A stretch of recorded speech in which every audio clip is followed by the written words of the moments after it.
Знаете, меня все еще не может отпустить эта тема с паком на 250 футболистов, потому что еще год назад во время новогоднего подобного пака, также на 250 футболистов, у многих он вызвал недоумение, несмотря на то, что там присутствовала хорошая, даже, отчасти метовая карточка Гарета Бейла, бигтаймовская, хорошая карточка Андрея Шевченко, Роберто Баджо и куда уже более мусорные Зе Роберто и остальные ребята. И тогда было опасение, что Konami возьмут эту практику на постоянку, и паки с подобным количеством футболистов мы будем наблюдать все чаще и чаще. И слава богу, в течение 25-й части этого не произошло. Было небольшое исключение в промежутке между 25-й частью и 26-й. И вот не так давно мы увидели пак с Ибрагимовичем и другими игроками Милана. В общем, сегодня и предлагаю погонять воду об этом, быстренько рассмотреть предыдущие паки, которые были на 250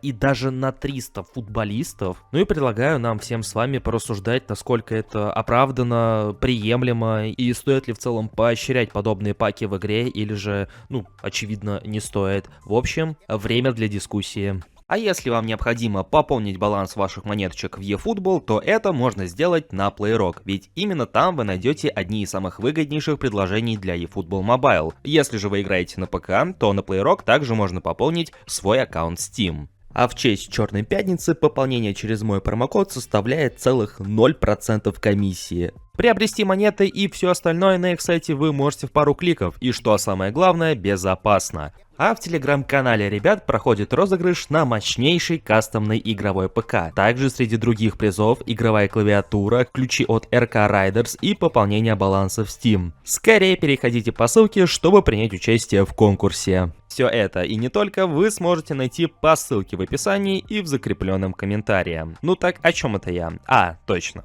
Новогодний эпический-бигтаймовский пак. На самом деле впечатления от него были крайне неоднозначные, потому что, было очевидно, что первая часть донатных карточек, она более чем играбельна, одна из них и вовсе прям, метовая почти что. Тогда как вторая часть эпических карточек, очевидно, это заполнители, и они присутствуют, просто для большинства. Да, о чем уж говорить, когда несколько игроков из этой тройки, из этой шестерки, потом впоследствии вообще не появлялись в остальных наборах. Только в новогоднем паке, и, по-моему, их больше никуда не вставляли. Да и потому, насколько часто они встречаются в составах у соперника, тоже, в принципе, все понятно. А встречаются они почти что никогда. Да и, скорее всего, вообще никогда. Но все равно был достаточно сильный аргумент о том, что в этом паке есть Шевченко, который располагает хорошей маневренной моделькой. Тогда же присутствовала и куда более молодая моделька Роберто Баджо, которой ранее не было в игре. Ну и, конечно же, бигтаймовский Бейл, который по своим цифрам мог побороться с бигтаймовской карточкой Лионеля Месси, которая на тот момент была самой высокорейтинговой в eFootball. И поэтому тогда, несмотря на неоднозначный прием, в принципе, мы с этим более чем смирились. Я так и вовсе забрал Гарета Бейла себе, и тогда, в принципе, отделался малой кровью. Но летом, когда у нас было межсезонье, когда у нас был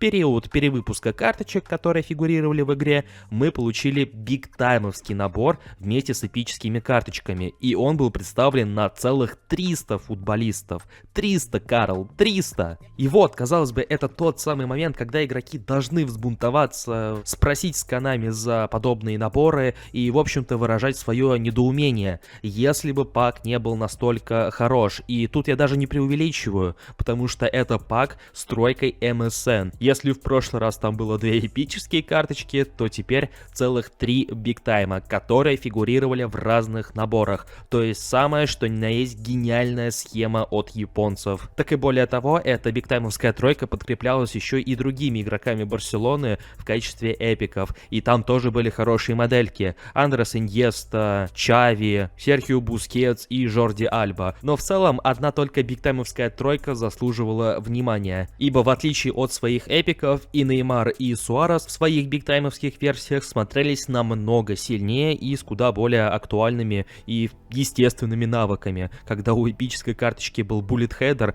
а у бигтайма куда более актуальный Phenomenal Finishing. И поэтому тогда особо никто и не возмущался. Да, были скептические комментарии, было конечно, недоумение от такого количества присутствующего в паке, но все-таки как будто реакция была даже помягче, чем с новогодним паком.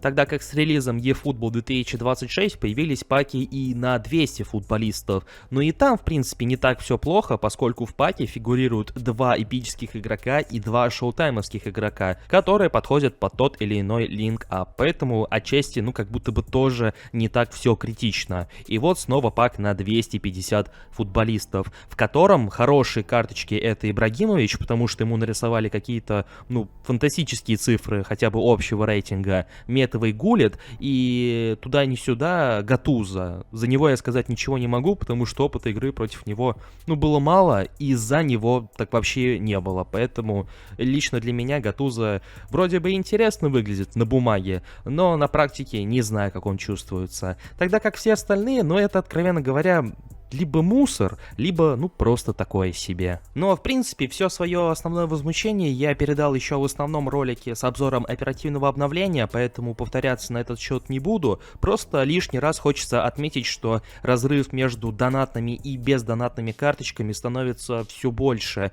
и пока что Konami не торопится давать, хоть сколько-нибудь соразмерные бесплатные карточки. Не то, чтобы они прям обязаны это делать, по понятным причинам, наверное, это было бы, более-менее справедливо, что ли. Если растут в рейтинге и донатные карточки, то, наверное, и около фри-то-плейные должны. Ибо рейтинг в команде недели в основном не меняется, и максимум для игроков это 101. Редко когда бывает 102 пункта. Тогда как бесплатные карточки, тоже там максимум 102 пункта. И вот только недавние шоу-таймы там достигали 103 пункта. И то далеко не всем они показались достойными для того, чтобы ставить их в состав.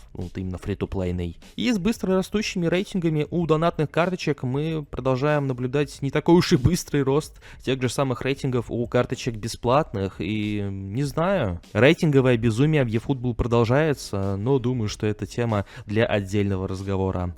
Ну а ваше же мнение я буду рад узнать в комментариях под этим роликом. Кстати, как вам Ибрагимович?